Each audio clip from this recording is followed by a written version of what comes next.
Hey there, Gray. So today you took a little quiz is on puzzles. And so there was one fiction passage, which means made up, and there was a nonfiction passage that means it was true, true story. So what that's called is paired passages. So two passages, one fiction, one nonfiction, but it's about the same topic, just written in different ways. So the first one that you guys did was this one, puzzle making.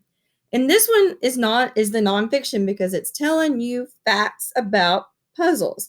And I really thought it was interesting because I actually enjoy doing puzzles. And so it was cool to know how they were made. So, why were puzzles harder to put together in the beginning? When you have a nonfiction passage, it is the best thing ever because you can go right back into the passage and look for text evidence and find the answer. So, why were they harder to put together in the beginning? Look at this. It says the puzzles back then were more of a challenge. So I bet the next sentence is going to tell me why. The pieces, the pieces were cut right on the line so you could not match two colors together. The pieces did not lock together. So I'm going to go over here and look. So sometimes when you're taking a quiz and you're just not really sure and it's a multiple choice, you can eliminate answers. So the first one says puzzles were made of larger materials. I didn't see that anywhere in here. So that's a no. Puzzles were only made for the rich people. Did you see that in the passage? Because I didn't see that in the passage. So that's a no. Puzzles were designed to learn about maps. Okay, they were, but is that what made them harder to put together? No, but it was trying to trick you, see? The pieces were cut on the color lines. That sounds familiar. And they did not lock together. Bingo, right there. So good job on that one. So let's look at the next one. I'm going to try to move my little video here. There I am. So, how have puzzles changed from the time they were first made until now? Use information from the text to support your answer. That means look for text evidence. We're always looking in the passage for that evidence. So, how have they changed? Well, you had some great answers. And look, here's the only thing I would suggest on this. When you are citing something with text evidence, if you would put the text says the pieces lock together now. The author wrote they lock together and aren't cut on the color so you can match them easier. See how much it changes just by adding that little piece? That way I know that you looked for that text and you looked for something to support your answer. Based on what I read, puzzles change from straight lines to wavy lines. Okay. They used to be made of maps for children. Also, they used to not lock together. Only rich people could afford them. Puzzles are not expensive today. You could put they change because based on what I read, it was made for children to learn about maps. So just using those beginnings there really helps you out a lot. So all you had to do was look in the text and say, how have they changed from then to now? Puzzles are very inexpensive. That means they're cheaper. And they're also more so entertainment and they're not more of a challenge. So really good job on that, except for the last puzzle that I did, one piece was missing. That was a challenge, but we won't go there. Okay. All right. Why does the author start the paragraph with a question? And how can you use this idea in your writing? Okay. So 2-part question. You got to watch out for that, super readers, because sometimes we have 1 and 2. And now, why I'm telling you this is because I love what you did. However, I'm trying to get you ready for the 4th grade, because before you know it, you're going to be there. So, why does the author start the paragraph with the question? It gets attention. Boom. Right. Have you ever spent hours working on a puzzle?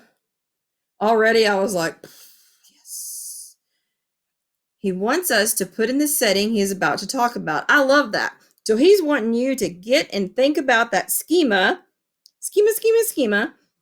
and think about that prior knowledge. Hey, have I done puzzles before? How can I relate and connect to this so that I pay more attention to it? It gets you involved. Yes.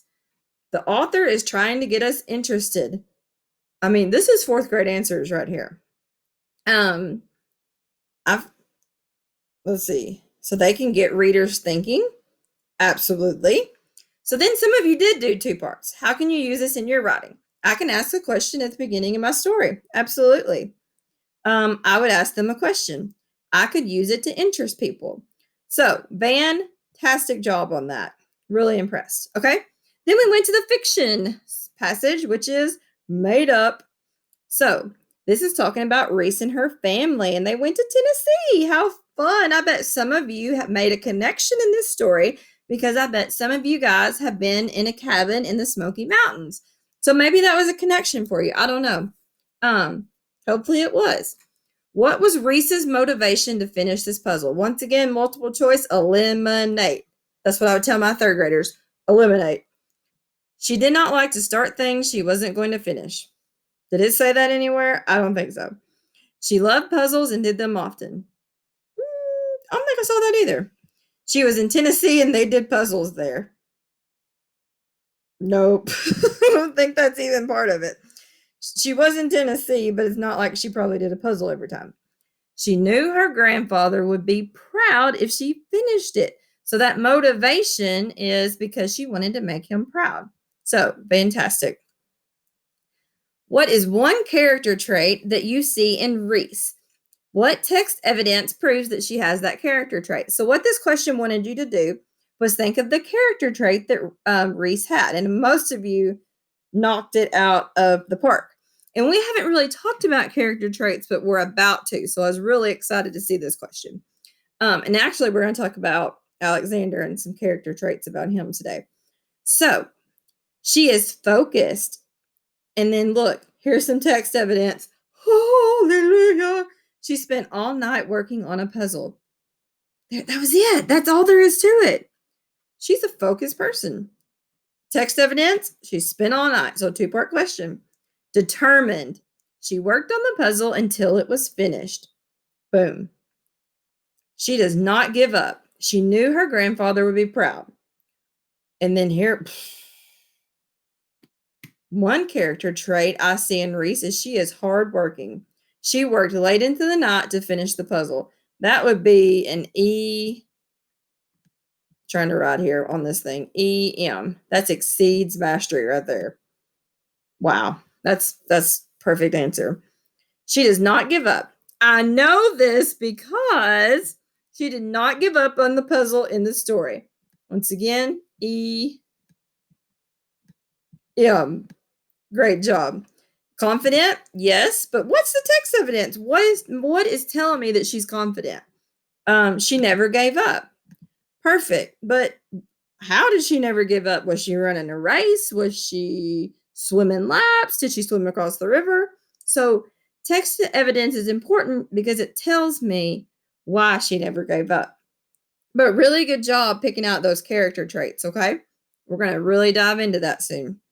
How does Reese's actions contribute to how the story ends?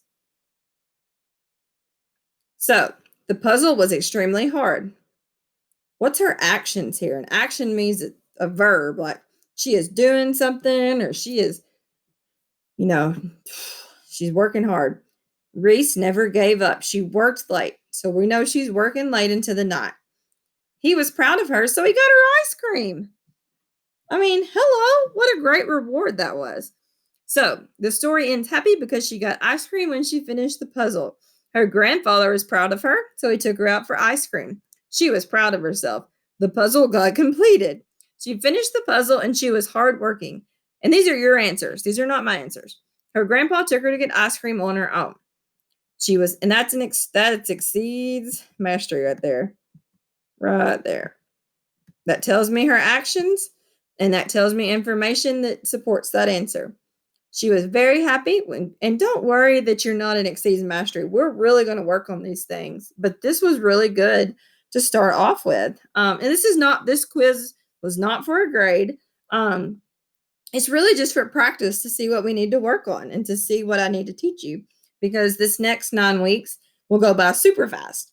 And so I bet you're wondering what the secret code word is to put into the box.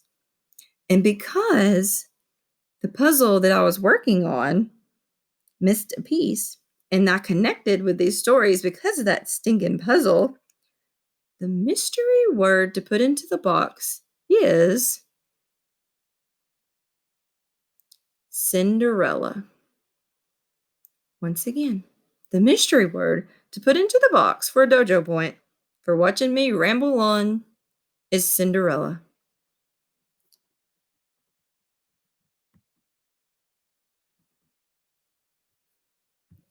Good luck.